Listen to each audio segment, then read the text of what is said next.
everyone will say one more word, one more prayer.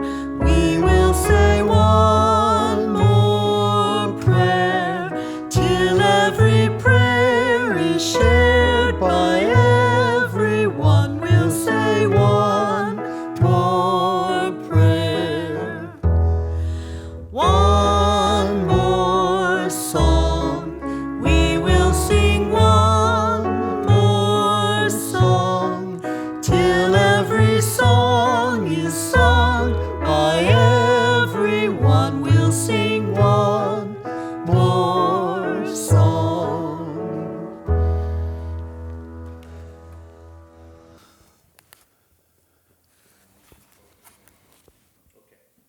Our opening words this morning are by Kathleen McTeague.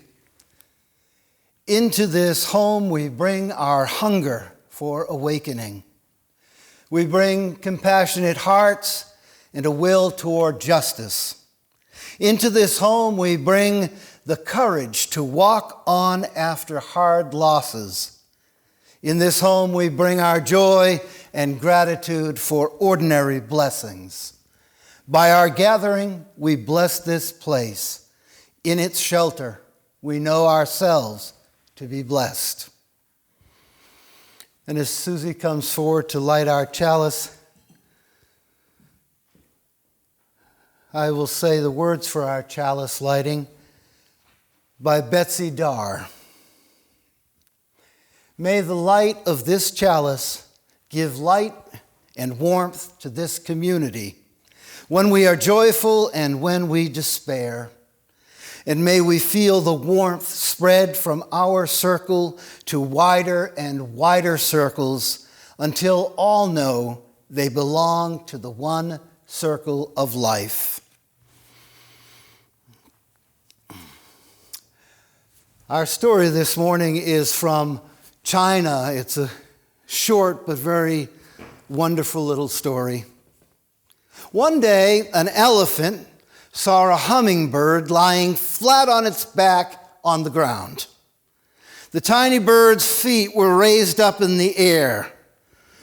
"What on earth are you doing, hummingbird?" asked the elephant. The hummingbird replied, "I have heard that the sky might fall today. If that should happen, I am ready to do my bit in holding it up." The elephant laughed and mocked the tiny bird. "Do you think those tiny feet could hold up the sky?" "Not alone," admitted the hummingbird, "but each must do what they can, and this is what I can do." From Peace Tales, World Folk Tales to Talk About by Margaret Mead MacDonald.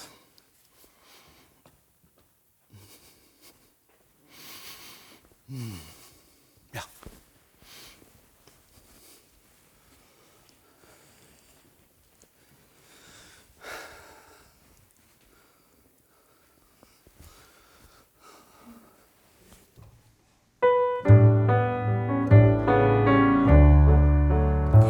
You've got to be taught to hate and fear. You've got to be taught from year to year. It's got to be drummed in your dear little ear. You've got to be carefully taught.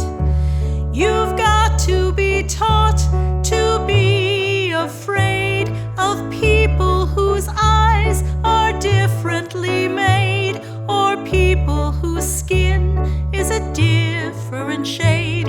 You've got to be carefully taught. You've got to be taught before it's too late, before you are 6 or 7 or 8, to hate all the people your relatives hate.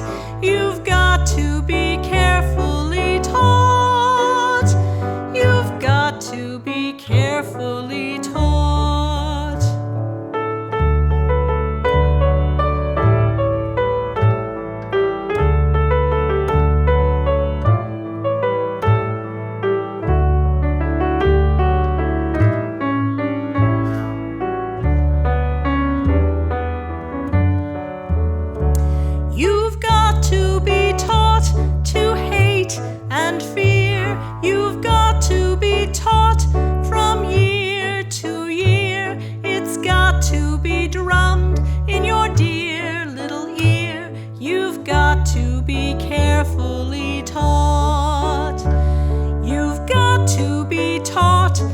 before it's too late, before you are 6 or 7 or 8, to hate all the people your relatives hate.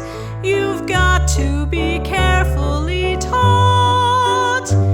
You've got to be carefully taught.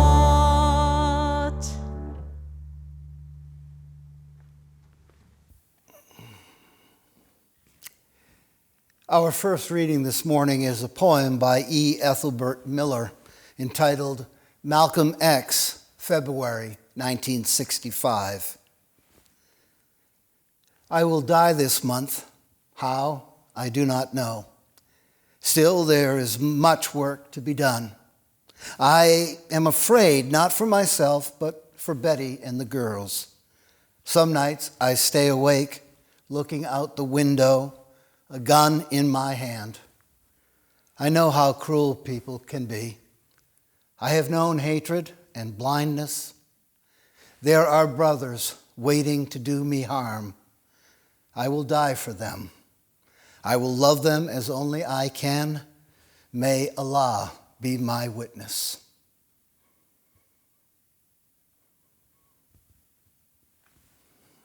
And now let us find our breath. Let it do its thing, in and out, in and out, in and out. At first, slowly and deliberately, counting to make sure oxygen fills us and, changed by its transit, exits in its return. Then, more naturally, we realize there is no more to this spiritual practice than simply breathing and letting go, the latter being the more difficult part.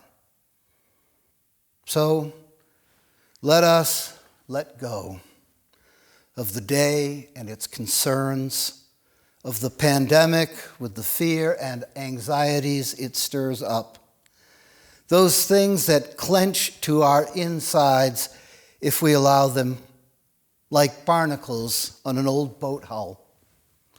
Breathing out, we scrape that hull clean. Breathing in, we paint it fresh. No thinking, no planning, no hunger, no torpor. Aware but unattached, we enter the shared silence together.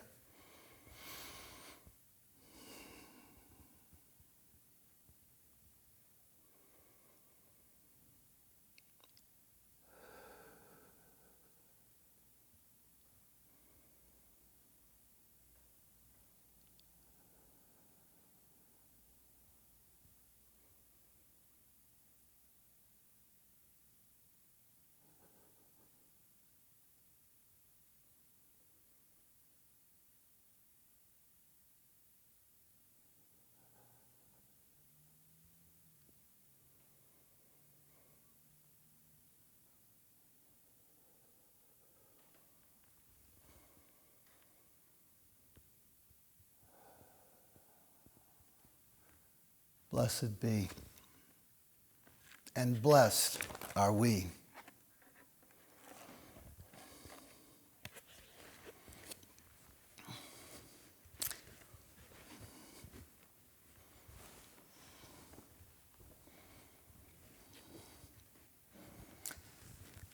I want to thank everyone who has continued to send in their pledge checks to the church because, as you can imagine, it is a difficult time for the church and its people, and for the many groups that cannot meet in our building due to this COVID-19 virus that threatens us all. I want to also thank, on behalf of our Board of Trustees and the church staff, all of you for watching this service who have made their pledge of support for next year, as that new year begins on July 1st, which isn't very far off. I also want to make sure that I thank those folks who, since March, have donated to KUUC through the donate button on our website.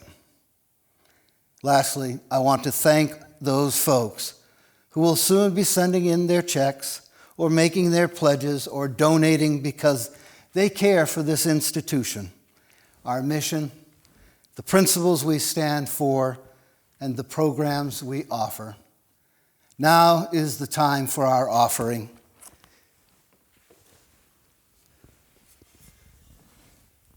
Give what you will, for you are a generous people.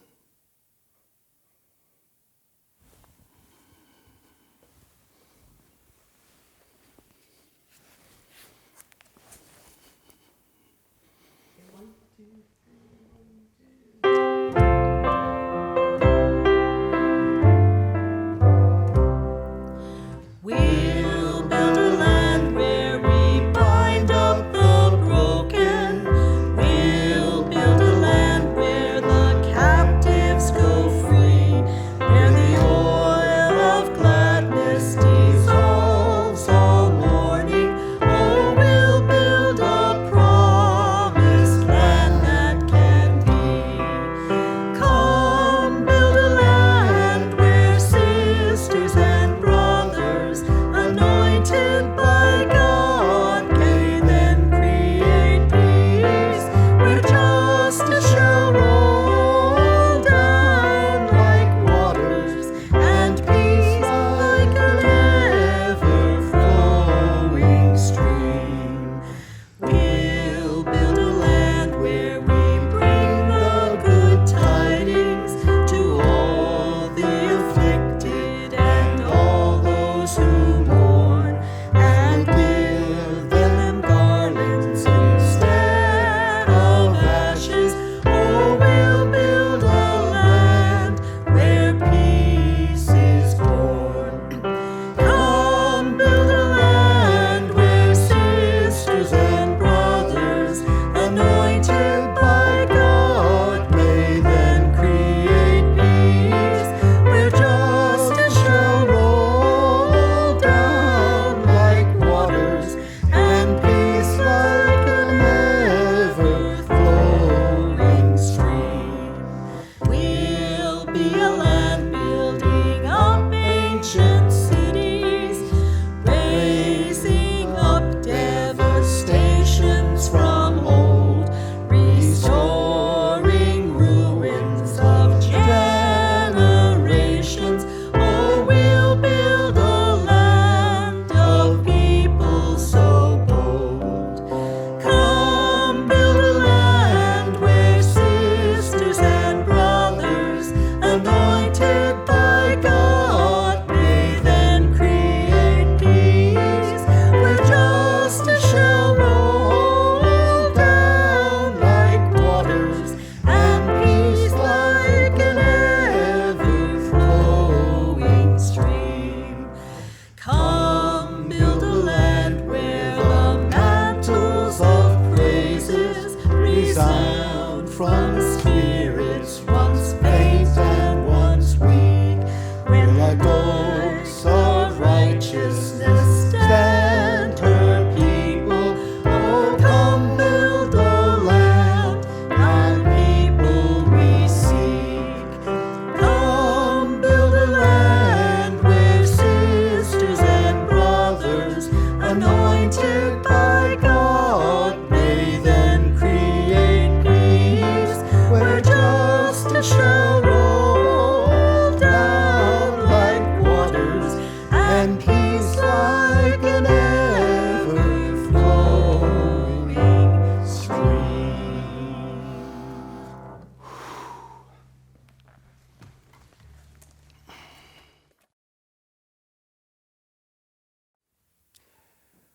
Our second reading are just a short collection of quotes from Malcolm X. A man who stands for nothing will fall for anything. I, for one, believe that if you give people a thorough understanding of what confronts them and the basic causes that produce it, they'll create their own program. And when the people create a program, you get action. And finally, I believe that there will ultimately be a clash between the oppressed and those that do the oppressing. I believe that there will be a clash between those who want freedom, justice, and equality for everyone, and those who want to continue the systems of exploitation. Our message this morning is called Plessy and Brown. When I look into my windows on the world, which include my online communities and closest friends, what artists have done and continue to do during difficult times through music and poetry, theater, painting, sculpting, and dance, and of course television and other forms of printed journalism and commentary, there are days when I feel optimistic.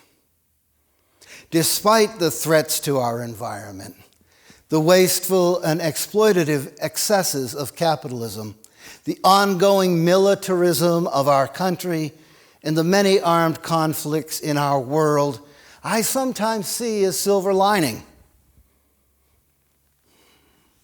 I convince myself, we can do it. And like the hummingbird in our story, I lay on my back with my little arms and legs pointed upward, just daring the sky to fall in. On other days, I look through my windows on the world, and everywhere I see the problem of global racism, but particularly and the peculiar and seemingly invincible form it takes in America. And the hope begins to dry up. The hummingbird, ostrich-like, buries its head in the sand, and as in those old movies, the paper continues to be ripped from the calendar, and the decades and centuries pass past. The only things left on the earth are sharks and cockroaches, flies, tumbleweeds, and American racism. Hundreds of years of enforced slavery, where human beings, because of the hue of their skin, were considered to be property that could be worked to death, beaten for punishment, brutalized, murdered, and raped on a whim, and sold from out the hands of their mothers at auction. Generations of black and brown-skinned people stolen from the coast of Africa and elsewhere. Generations of families traumatized before they were freed.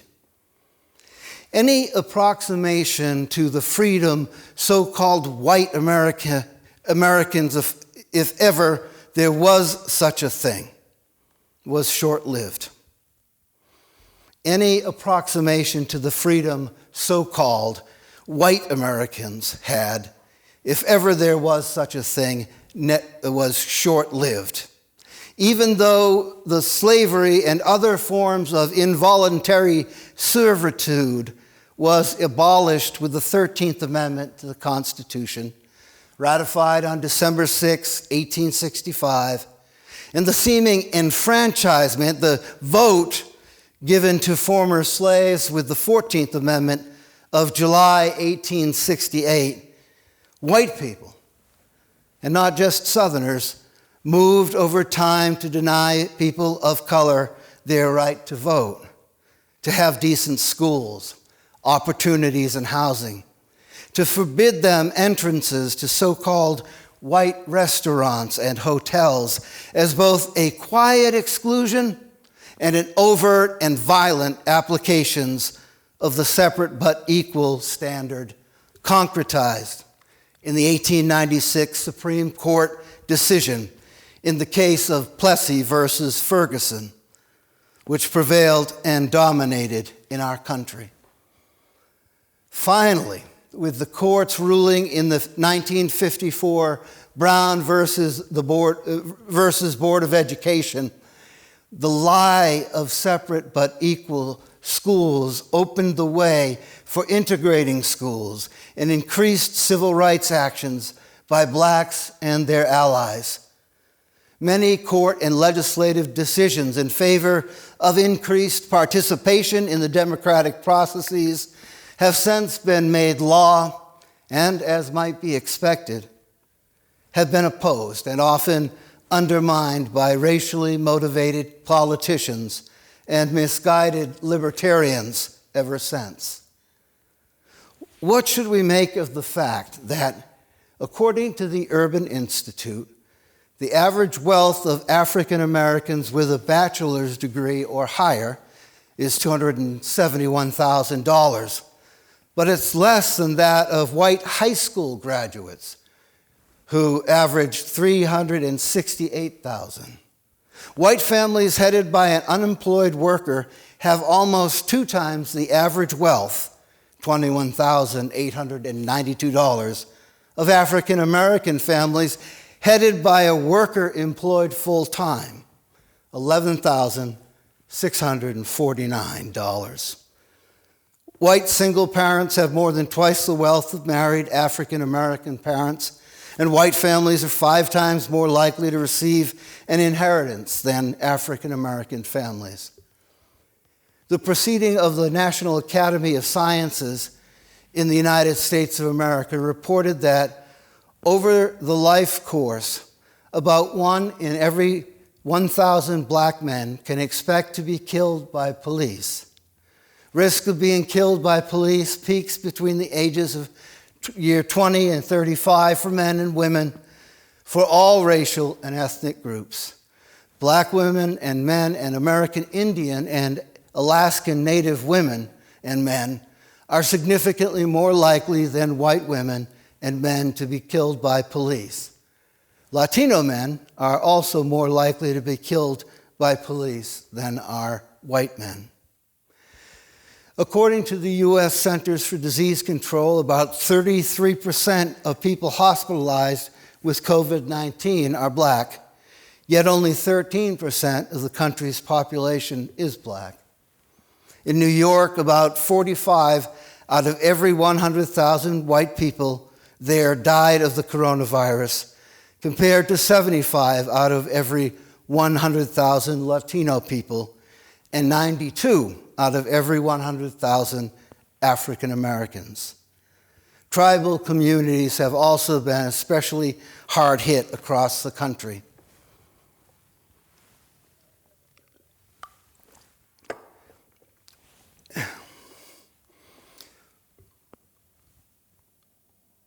With the possible exception of the Dred Scott ruling, no court decisions have impacted race relations in America more than Plessy versus Ferguson and Brown versus the Board of Education.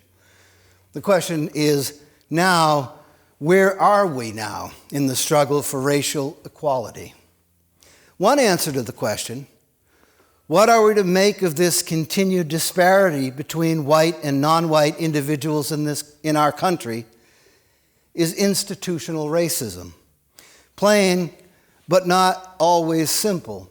The differences in the treatment of our non-white citizens, particularly African American, Hispanic, and Native Americans, spring from layers upon layers of legislation on different levels of government, on court decisions and treaties, on the level of segregation within a municipal or metropolitan area, and the dearth of amenities like supermarkets and other key services provided to non-white neighborhoods.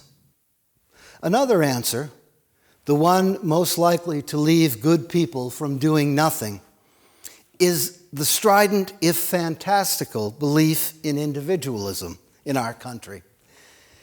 The idea that democratic processes essentially are fair and free, and that capitalism, the religion we sometimes think of as an economic system, is open to all equally. Many whites would do well to think through these systems, as they needn't be thought wholly evil. It is just that most of us don't stand on our own legs without first being encouraged and supported by many. Also, we are not all born into equal circumstances, and we must look at our brand of capitalism and regulate it so that the environment, treatment, and compensation of the workers and the ultimate goals of the market don't stray too far from the democratic principles of maintaining a fair society and free citizens rather than bloated stockholders and rapacious executives.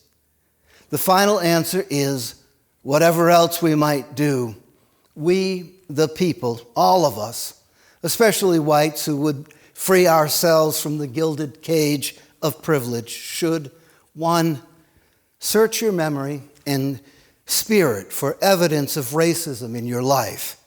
Did you willingly participate? Did you unconsciously profit by it or oppose it? Tell the stories in your home to help your children better understand the complex world they have been brought into. 2, work for racial justice, which along with economic justice and environmental justice should be at the top of our social agenda. Justice, not wealth nor a pretended sense of comfort, is what raises all boats. 3, build your own social network and create alliances with people of color. Watch out for and name your own disguised racism when it pops up. It is probably something inherited that might be better left behind. 4, get out on the streets, join letter-writing campaigns. Don't be intimidated by the new age of fascism that is flourishing in these dark days. Oppose it with facts. Oppose it with support. Oppose it in the spirit of love as you will. However, we oppose it. It best be now, before the white, nativist, racist, violent hordes grow and spread hatred and fear from state house to state house. 5, and finally, we all need to do as the hummingbird and hold our legs, and for us, our arms too, giving all we have to oppose racism and create a society based on our principles, particularly the first, the inherent worth and dignity of every person. The second, justice, equity, and compassion in human relations. And the sixth, the goal of a world community with peace, liberty, and justice for all. When joined in the work by others, we may yet keep the sky from falling down on our heads. So let it be, as it should be. The good words for our leave-taking are by Rebecca Ann Parker. Even when our hearts are broken by our own failure, or the failure of others cutting into our lives, even when we have done all we can and life is still broken, there is a universal love that has never broken faith with us and never will. Go in peace and with a purpose.